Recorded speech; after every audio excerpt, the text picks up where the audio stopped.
والصلاة والسلام على أشرف الأنبياء والمرسلين خاتم النبيين شفيع المذنبين رحمة للعالمين حبيبنا وحبيب قلوبنا طبيبنا وطبيب نفوسنا شفيعنا وشفيع ذنوبنا أبي القاسم محمد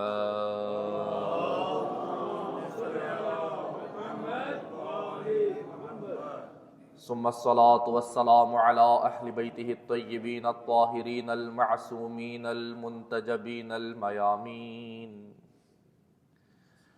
ورحمة الله على محبيهم وشيعتهم ومواليهم ولعنة الله على أعدائهم ومنكري فضائلهم وغاصبي حقوق حقهم من يوم عداوتهم إلى الآن ومن الآن إلى لقاء يوم الدين.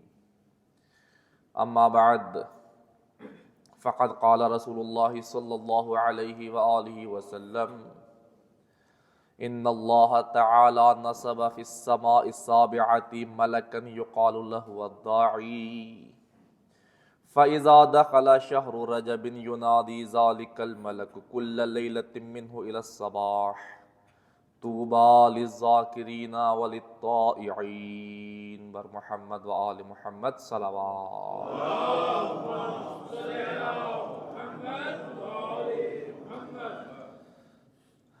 عزیزان گرامی، میرے محترم سامعین، خداوند متعال نے جو گردش لیل و نہار کا ایک سلسلہ رکھا، شب و روز خداوند متعال نے ہمیں عطا فرمائے، ان میں سے ہر دن دوسرے دن سے مختلف ہے. مہینے عطا فرمائے، ہر مہینہ ایک جیسا نہیں ہے. کسی مہینے کی کوئی فضیلت ہے اور کوئی مہینہ خداوند متعال کی بارگاہ میں کوئی اور اہمیت رکھتا ہے. جتنے مہینے خداوند متعال نے ہمیں عطا فرمائے ہیں، ان میں سے ماہ مبارک رجب جو میں اور آپ گزار رہے ہیں، یہ بہت ہی اہمیت کا حامل مہینہ ہے. 4 مہینے ہیں جنہیں حرمت والے مہینے کہا جاتا ہے، جن میں اپنے دشمنوں سے، کفار سے بھی قتال کرنے سے منع کیا گیا ہے. یہ اتنے بابرکت مہینے ہیں، ان میں انسان کسی سے جنگ و جدال نہ کرے، خون ریزی نہ کرے. ان مہینوں میں فقط خداوند متعال کو یاد کرے. ان مہینوں میں جتنا ہو سکے خداوند متعال کی بارگاہ میں حاضر ہو. ان میں سے پہلا مہینہ ماہ مبارک رجب کا ہے، جس کی اگر روایات کو دیکھا جائے، احادیث کی طرف مشاہدہ کیا جائے، تو اتنی روایات اور اتنی احادیث ہیں، اگر انسان ان کا حقیقی طور پہ مشاہدہ کرے، انسان پھر یہ پورا مہینہ اطاعت خدا میں ہی بسر کرے. انسان یہ نہ سوچے کہ پھر اس مہینے میں خدا کے علاوہ کسی اور کے پاس بھی جاؤں. یہ فقط خدا کا مہینہ ہے، خداوند متعال کی رحمتوں کے نزول کا مہینہ ہے، خداوند متعال کی طرف سے برکتوں کے نازل ہونے کا مہینہ ہے.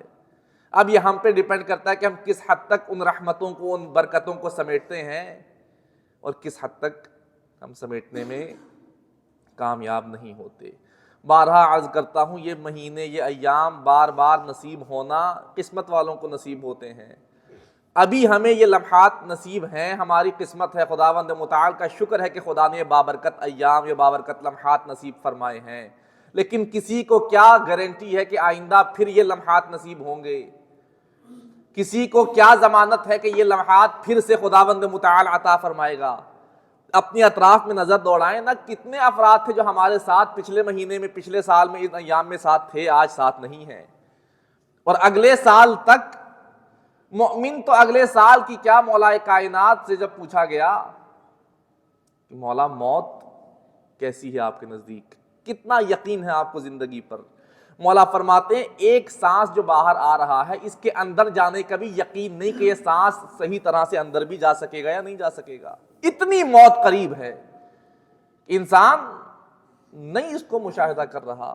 لیکن موت پھر بھی قریب ہے. اگلے سال تک خداوند متعال اگر قسمت کرے پھر یہ ایام نصیب ہوں گے، وَإِلَّا ان لمحات کو انسان یہی سمجھ کر گزارے کہ یہ میرے آخری لمحات ہیں. یہ خداوند متعال مجھے موقع دے رہا ہے کہ انسان اپنے گناہوں کو بخشوا لے، انسان اپنے نامہ اعمال میں کچھ نیکیوں کا اضافہ کرے. پیغمبر گرامی قدر حضرت محمد مصطفیٰ صلی اللہ علیہ وآلہ وسلم،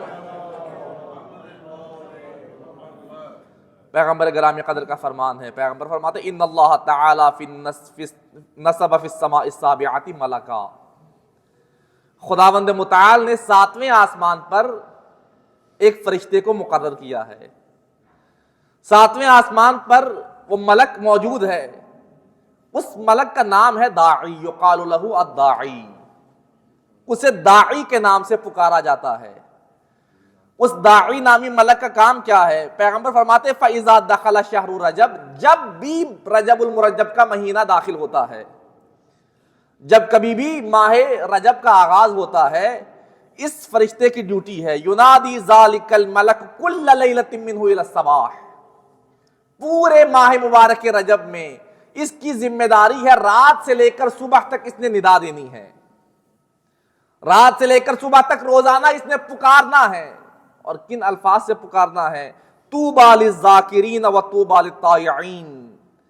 خوشخبری ہے ان کے لیے جو یہ مہینہ خدا کے ذکر میں گزارتے ہیں، اور طوبیٰ للطائعین، اور خوش بخت ہیں وہ جو خدا کی اطاعت میں اپنا یہ مہینہ بسر کرتے ہیں. یہ وہ فرشتہ، وہ ملک ندا دیتا ہے روزانہ. اب اس ملک کی آواز پہ کون لبیک کہتا ہے؟ اس کی آواز پر لبیک کہہ کر کون ان خوش بختوں میں شامل ہوتا ہے؟ یہ فیصلہ انسان نے کرنا ہے. آیا میں اس مہینے کو ذاکرین میں سے ہو کر بسر کرتا ہوں یا غافلین میں سے ہو کر بسر کرتا ہوں؟ میں اس مہینے میں خداوند متعال کے قریب ہونے کا کوئی اہتمام کرتا ہوں یا نہیں؟ جیسے پہلے زندگی گزر رہی تھی ویسے ہی میری زندگی گزرتی جاتی ہے. پیغمبر گرامی قدر حضرت محمد مصطفیٰ صلی اللہ علیہ وآلہ وسلم فرماتے رجب شہر الاستغفار، ماہ رجب استغفار کا مہینہ ہے، مغفرت کا مہینہ ہے. اس میں اپنے جتنے گناہ بخشوا سکتے ہو بخشوا لو. فاکثروا فیہ الاستغفار، کثرت سے استغفار کیا کرو، اپنی زبانوں پر استغفار کو جاری رکھا کرو. اس لیے کہ جتنی جلدی خداوند متعال اس مہینے میں گناہ بخشتا ہے، کسی مہینے میں اتنی جلدی گناہ نہیں بخشے جاتے. اکثروا فیہ الاستغفار، کثرت سے استغفار کرو، اس لیے کہ فَإِنَّهُ غَفُورٌ الرحیم، خداوند متعال غفور بھی ہے اور رحیم بھی ہے. وہ بن مانگے عطا کرتا ہے. جب تم مانگو گے تو کیا کیا عطا فرمائے گے تمہیں مانگنے کے بعد پتا چلے گا. جو بغیر مانگے اتنا عطا کر رہا ہے، جب تم اس کو پکارو گے، اس کی بارگاہ میں حاضر ہوگے، یقیناً وہ پہلے سے بڑھ کے عطا فرمائے گا. پھر پیغمبر ارشاد فرماتے وَيُسَمَّى الرَّجَبَ الْأَصَبَ. ماہ مبارک رجب اس مہینے کا ایک نام ہے، اسی مہینے کا دوسرا نام اصب ہے. اسے اصب کہہ کر بھی پکارا جاتا ہے. اس کی کیا وجہ ہے؟ پیغمبر فرماتے لِأَنَّ الرَّحْمَةَ عَلَىٰ أُمَّتِي تَصُبُّ فِيهِ صَبًّا. اس لیے کہ خداوند متعال اس مہینے میں میری امت پر اپنی رحمت کو کثرت سے نازل فرماتا ہے اور اپنی رحمت کے تمام دروازوں کو کھول دیتا ہے. اس لیے پھر پیغمبر وہ جملہ بھی ارشاد فرماتے کہ استغفار کس طرح سے کرو، استغفر اللہ واسألہ التوبہ. اس طرح سے خداوند متعال سے اپنے گناہوں کی استغفار کرو، خداوند متعال سے اپنے گناہوں کی معافی طلب کرو کہ بار الہ جتنے گناہ ہو گئے ان سب کی تجھ سے معافی طلب کرتا ہوں. یہ ماہ مبارک رجب اس کے اعمال ہیں. آپ الحمدللہ ہر گھر میں مفاتیح الجنان موجود ہے. آج کل تو گھروں سے بڑھ کے ہر انسان کے پاکٹ میں موجود ہے موبائل فون کی شکل میں. ذرا انسان دیکھے یہ ماہ مبارک کے رجب کتنی عظمتوں والا مہینہ ہے، کتنی برکتوں والا مہینہ ہے. پچھلے خطبہ جمعہ میں آپ کے سامنے عرض کیا تھا کہ اس مہینے میں روزہ رکھنے کی کتنی فضیلت ہے. اس ماہ مبارک رجب میں ایک روزہ رکھنا دوسرے مہینوں کے کئی روزوں سے افضل ہے. اور اگر کوئی 3 روزے رکھتا ہے اس ماہ مبارک میں، پہلے عشرے میں ایک، دوسرے عشرے میں ایک اور آخری عشرے میں ایک، یہ 3 روزے رکھنا ایسا ہے گویا یہ پورے کا پورا مہینہ روزے کی حالت میں گزار رہا ہے. کیونکہ خداوند متعال ایک روزے کو 10 روزوں کی جگہ پر کاؤنٹ کرتا ہے اور جب 3 روزے رکھے گا تو وہ فقط 3 نہیں 30 روزے کاؤنٹ ہوں گے، اور یہ پورا مہینہ ماہ رجب اس کا روزے کی حالت میں گزر جائے گا۔ کم از کم 3 روزہ ہر مومن رکھے، اور آج کل روزہ رکھنا کون سا مشکل کام ہے۔ موسم ایسا ہے کہ انسان چاہے تو پورا مہینہ بھی روزے کی حالت میں گزار سکتا ہے۔ صوبان صحابی رسول ہے، پیغمبر گرامی قدر کا صحابی ہے، یہ نقل کرتا ہے پیغمبر سے کہ ایک دن ختم مرتبت حضرت محمد مصطفیٰ صلی اللہ علیہ وآلہ وسلم پیغمبر کی ہمراہی میں تھا، اور ہم ایک قبرستان سے گزر رہے تھے۔ قبرستان سے گزرتے گزرتے ختم مرتبت کے قدم رکتے ہیں، ٹھہر جاتے ہیں، اور ٹھہر کے پیغمبر گرامی قدر گریہ کرنا شروع کرتے ہیں، زار و قطار رو رہے ہیں ختم مرتبت۔ ہم یہ منظر دیکھ رہے ہیں کہ کوئی ایسا واقعہ پیش نہیں آیا، کوئی ایسی سچویشن ہمارے سامنے نہیں کہ جسے دیکھ کر ختم مرتبت گریہ کریں، لیکن ختم مرتبت وہاں قبرستان میں رک کر بار بار گریہ کر رہے ہیں، آنسو پیغمبر گرامی قدر کے بہہ رہے ہیں۔ ہم نے سوال کیا یا رسول اللہ، آخر کیا وجہ ہے کہ آپ نارمل طریقے سے آ رہے تھے، کوئی ایسا واقعہ رستے میں پیش نہیں آیا، یہاں اس قبرستان میں رک کر آپ نے گریہ کرنا شروع کر دیا، آخر کیا وجہ ہے؟ ختم مرتبت فرماتے ہیں جب میں اس قبرستان سے گزرا تم فقط ظاہر کو دیکھتے ہو، خداوند متعال نے ہمیں اتنی طاقت عطا کی ہے کہ ہم ظاہر کے ساتھ ساتھ باطن کا بھی مشاہدہ کرتے ہیں۔ اس قبرستان سے گزر رہا تھا، گزرتے ہوئے میں نے دیکھا کہ اس قبرستان میں موجود ہر شخص پر عذاب خدا نازل ہو رہا ہے، ہر شخص اس وقت عذاب میں مبتلا ہے، اور عذاب میں عجیب ان کا انداز ہے، ان کی کیفیت عجیب ہے، ہر کوئی عذاب خدا کو برداشت کرنے کی سکت نہیں رکھ پا رہا، لیکن برداشت کرنا پڑ رہا ہے، کیونکہ وہ میدان وہ منظر ویسا ہے، وہاں پر انسان کی استطاعت کو، انسان کی برداشت کو نہیں دیکھا جاتا، اس کے عمل کا صلہ دیا جاتا ہے۔ پیغمبر گرامی قدر فرماتے جب میں نے دیکھا کہ وہاں پر قبرستان میں قبر والوں پر عذاب خدا نازل ہو رہا ہے، میں نے رک کر رو رو کر ان کے لیے خدا سے دعا کی کہ اے باری الہ، مجھے رحمت للعالمین بنا کر بھیجا ہے، اس رحمت کا واسطہ ان پر عذاب کو ذرا کم کر دے، اور میرے ان آنسوؤں کی وجہ سے خداوند متعال نے ان کے عذاب میں تخفیف کر دی ہے۔ اس کے بعد پیغمبر گرامی قدر ایک جملہ ارشاد فرماتے ہیں کہ اگر اس قبرستان میں موجود لوگوں میں سے کوئی ایک شخص بھی ماہ مبارک رجب کا پورا مہینہ نہیں، فقط ایک دن روزے کی حالت میں گزار دیتا، خداوند متعال آج اس پورے قبرستان والوں کو عذاب سے امان عطا فرما دیتا۔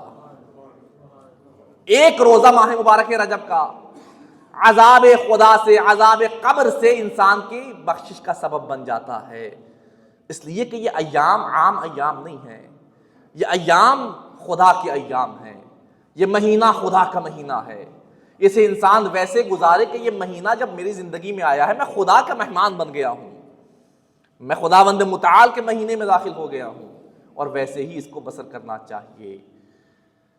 پھر ایک شخص ختم مرتبت کی بارگاہ میں حاضر ہوتا ہے، یا رسول اللہ ایک شخص ہے روزہ نہیں رکھ سکتا، اب ہر انسان روزے پہ استطاعت نہیں رکھتا، ماہ مبارک رمضان کے روزے ہم مشکل سے رکھتے ہیں، وہ بھی اگر کبھی دل کیا، کبھی ہمارا موڈ کیا تو روزہ رکھ لیا، وإلا ہمیں الحمدللہ آپ کا نہیں، ویسے ایک جو ہماری فضا ہے، روزہ رکھیں تو فیشن کے لیے رکھتے ہیں، نہ رکھیں تو پتہ ہی نہیں چلتا روزہ نہیں رکھا، یہ گناہ کا احساس نہ ہونا بھی گناہ ہے۔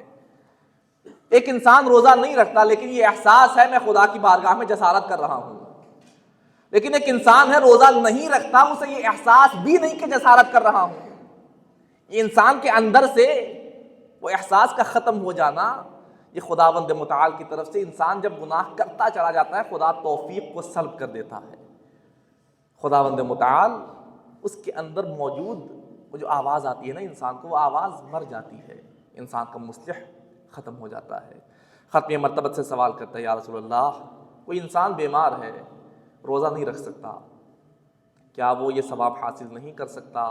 پیغمبر گرامی قدر فرماتے نہیں، ایک انسان اگر روزہ نہیں رکھ سکتا، ایک تسبیح پیغمبر گرامی قدر نے بتائی ہے، اس تسبیح کا ورد کرے روزانہ، خداوند متعال وہی ثواب عطا فرمائے گا جو انسان کو روزہ رکھنے کا ثواب عطا فرماتا ہے۔ وہ تسبیح کیا ہے؟ تسبیح سبحان الالہ الجلیل، سبحان من لا ينبغي التسبیح الا لہ، سبحان الاعز الاکرم، سبحان من لبس العز وهو له اہل۔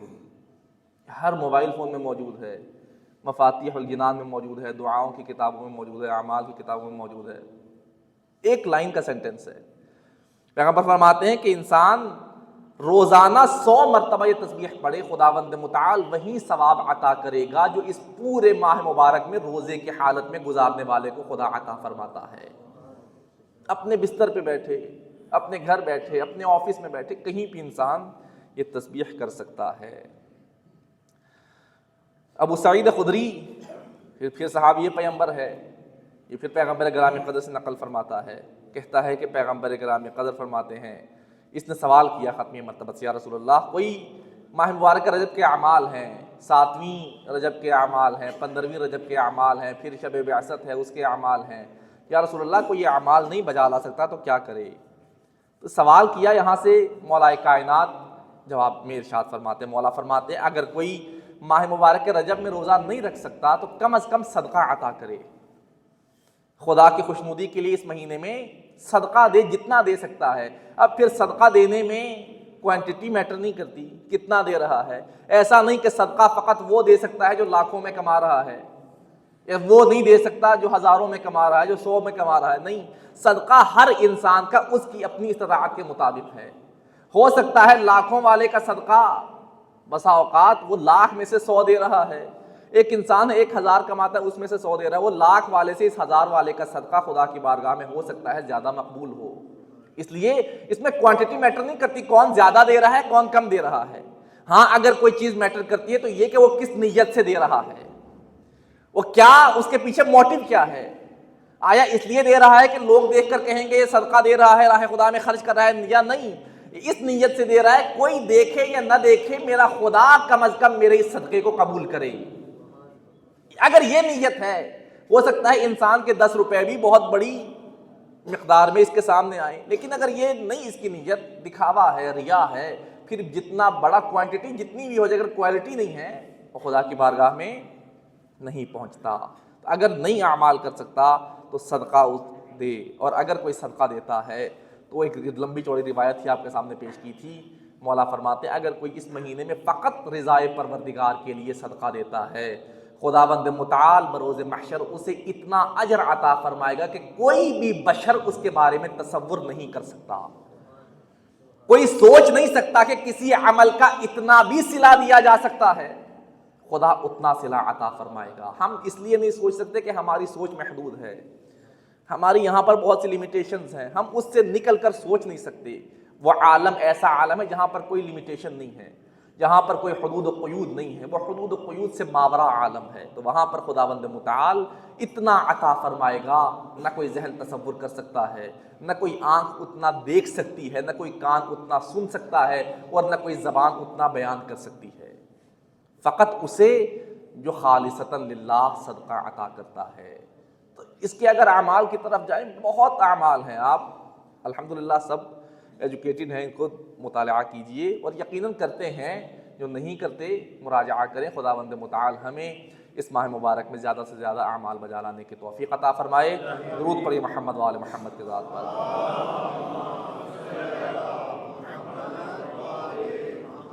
اگر اس ماہ مبارک کے واقعات کی طرف جائیں، اس میں رونما ہونے والے جو اہم ترین واقعات ہیں، اس میں سب سے اہم واقعہ شب بعثت کا ہے، 27 رجب المرجب کا، مبعث پیمبر ہے۔ اس کے علاوہ آپ آئیں تو اس کا آغاز ہی امام محمد باقر علیہ السلام کی ولادت سے ہوتا ہے، پھر امام تقی کی ولادت ہے ابھی 2 دن کے بعد، اس کے بعد 13 رجب کو مولا کائنات امیر المؤمنین حضرت علی ابن ابی طالب علیہ السلام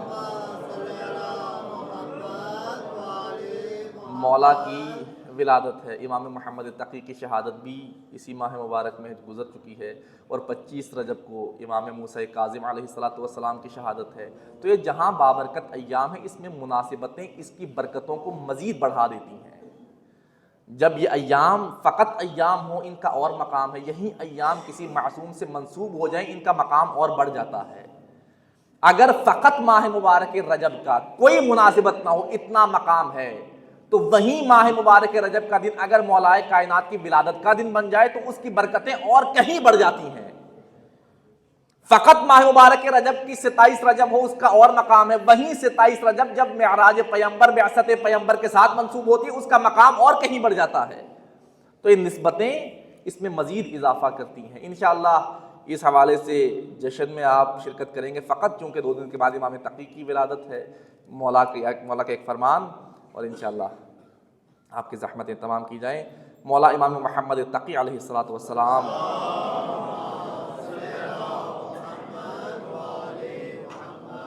مولا فرماتے ہیں علیکم بطلب العلم، اے ہمارے چاہنے والوں تم پر ضروری ہے کہ علم حاصل کرو، علم حاصل کیے بغیر گزارا نہیں ہے، نہ یہاں گزارا ہے اور نہ اگلے مراحل میں گزارا ہے۔ علم اب یہ بہت ایک براڈ ٹرم ہے، علم کے اندر ہر وہ علم آتا ہے جو انسان کی یہاں سروائیو کرنے کے لیے ضروری ہے، وہ بھی علم ہے، اور یہاں سے جانے کے بعد جو اگلے مراحل میں انسان کے کام آئے گا اس کا حاصل کرنا بھی علم کا حاصل کرنا ہے۔ اگر آپ یہاں اپنی نہیں دیکھتے کہ مجھے یہاں کس علم کی ضرورت ہے، ہاتھ پہ ہاتھ دھر کے بیٹھے رہیں، یہاں آپ کی زندگی نہیں گزر سکتی۔ اسی طرح اگر آپ یہاں سے جانے کے بعد کے بارے میں نہیں سوچتے، فقط آپ کا مطمع نظر یہ دنیا ہے، یہاں سے جانے کے بعد مجھے کس چیز کی ضرورت ہے اس کے بارے میں نالج حاصل نہیں کرتے، تو یہ آپ علم حاصل نہیں کر رہے۔ مولا فرماتے ہیں علیکم بطلب العلم، تم میں سے ہر کسی پر واجب ہے علم حاصل کرنا، ضروری ہے علم حاصل کرو۔ فإن طلبہ فریضۃ، اس لیے کہ علم کا حاصل کرنا فریضہ ہے تم میں سے ہر کسی پر، اور وہ بچے کو حدیث یاد ہے، طلب العلم فریضۃ علی کل مسلم و مسلمہ، ہر مسلمان مرد و زن پر علم حاصل کرنا واجب ہے۔ والبحث عنہ نافلہ، خود علم کا حاصل کرنا یہ فریضہ ہے، جب علم حاصل کر لو پھر اس کے بارے میں مباحثہ کرنا، علم فقط اپنے اندر چھپا کر نہیں رکھنا، دوسروں کے ساتھ اس کے بارے میں بحث و مباحثہ کرنا ہے، ڈسکشن کرنی ہے۔ یہ مباحثہ کرنا نافلہ ہے، مستحب ہے، جیسے آپ فرض نماز پڑھتے ہیں واجب ہے، فرض کے بعد نافلہ پڑھتے ہیں جو مستحب ہے۔ فرض کرنے سے آپ کا فریضہ ادا ہو جاتا ہے، لیکن وہ کمی جو فریضے میں رہ جاتی ہے اس کو نافلہ آ کر پورا کرتا ہے۔ علم حاصل کرنا تم پر فرض ہے، ہاں جب تم خود علم حاصل کرو گے اور اس علم کی حاصل کیے ہوئے علم کو جب کسی کے ساتھ ڈسکس کرو گے، اس علم میں کئی گنا خدا اضافہ عطا فرماتا ہے۔ اور یہ ہمارے مدارس میں بڑی اچھی روش ہے مباحثے کی، جب تک مباحثہ نہ کریں مطالب حل ہی نہیں ہوتے، اور باقاعدہ فکس ٹائم ہوتا ہے اس میں آپ نے مباحثہ کرنا ہے، ڈسکشن کرنی ہے، برکات ہے اس کی۔ اس لیے مولا فرما رہے بل مباحثۃ عنہ نافلہ، اس حاصل کیے ہوئے علم کے بارے میں مباحثہ کرنا مستحب ہے۔ وَهُوَ صِلَةٌ بَيْنَ الْإِخْوَانِ، یہ علم تمہارے درمیان بھائی چارے کا سبب بنتا ہے، تمہاری دشمنیوں کو ختم کرنے کا سبب بنتا ہے، اس علم کی وجہ سے تم ایک دوسرے کے قریب ہو جاتے ہو۔ وَالدَّلِيلُ عَلَى الْمُرَبَّةِ، اور یہی علم ہے جو تمہیں صاحب مربت بناتا ہے، جو تمہیں مربت کرنے والا بناتا ہے۔ وَتُحْفَةٌ فِي الْمَجَالِسِ، اور یہی علم مجالس میں بہترین تحفہ علم ہے۔ کوشش کرو کہ مجالس سے اس تحفے کو حاصل کرو، کسی بھی مجلس میں بیٹھو، مجلس فقط یہ نہیں کہ ممبر لگا ہو اور لوگ بیٹھے ہوں تو وہ مجلس ہے، مجلس کسی بھی جگہ چند لوگ مل کر بیٹھ جائیں اسے مجلس کہا جاتا ہے۔ مولا فرماتے مجلس کا سب سے بہترین تحفہ علم ہے، کوشش کیا کرو جب کسی کو تحفہ دو تو علم کی شکل میں دو، کسی سے تحفہ لو تو علم کی شکل میں لو۔ وَصَاحِبٌ فِي السَّفَرِ، اور تمہارے سفر کا بہترین ساتھی علم ہے، تمہارے ساتھ کوئی نہ ہو، اگر تمہارے پاس علم ہے یہ علم کبھی تمہیں تنہا نہیں ہونے دیتا، یہ تمہارا ساتھی بن کے تمہارے ساتھ رہتا ہے۔ وَأُنْسٌ فِي الْغُرْبَةِ، اور جب انسان تنہا رہ جاتا ہے یہ علم تمہارا مونس بن کر تمہاری تنہائی کو دور کرتا ہے۔ اس لیے علم حاصل کرو، علم حاصل کرو گے یہ اس کے فوائد ہیں۔ مولا کی اس پوری روایت میں 2 مین جملے میری سمجھ میں آئے ہیں۔ علم فقط اپنے آپ کو فائدہ پہنچانے کا نام نہیں ہے، علم پہلے اپنے لیے پھر اپنے بعد دوسروں کے لیے فائدہ مند بننے کا نام علم ہے۔ اگر انسان اپنے تک محدود کر لے یہ علم کا کمال نہیں ہے، علم کا کمال یہ ہے کہ انسان اس حاصل کیے ہوئے علم کو تقسیم کرے، اور علم کو تقسیم کرنے کے فوائد کیا ہیں، اس کے اوپر نہج البلاغہ میں پورا مولا کائنات کا ایک فرمان موجود ہے۔ انشاءاللہ خداوند متعال نے زندگی عطا فرمائی، زندگی نے ساتھ دیا، کسی وقت وہ بھی آپ کے سامنے بیان کریں گے۔ خداوند متعال ہمیں امام محمد تقی کے اس فرمان پر عمل کرتے ہوئے علم حاصل کرنے، اپنے ضروری معاملات کی آگاہی حاصل کرنے کی توفیق عطا فرمائے، اور خداوند متعال ہمیں اپنے ائمہ کے نقش قدم پر چلتے ہوئے حقیقی شیعہ بننے کی توفیق عطا فرمائے۔ والسلام علیکم ورحمۃ اللہ وبرکاتہ۔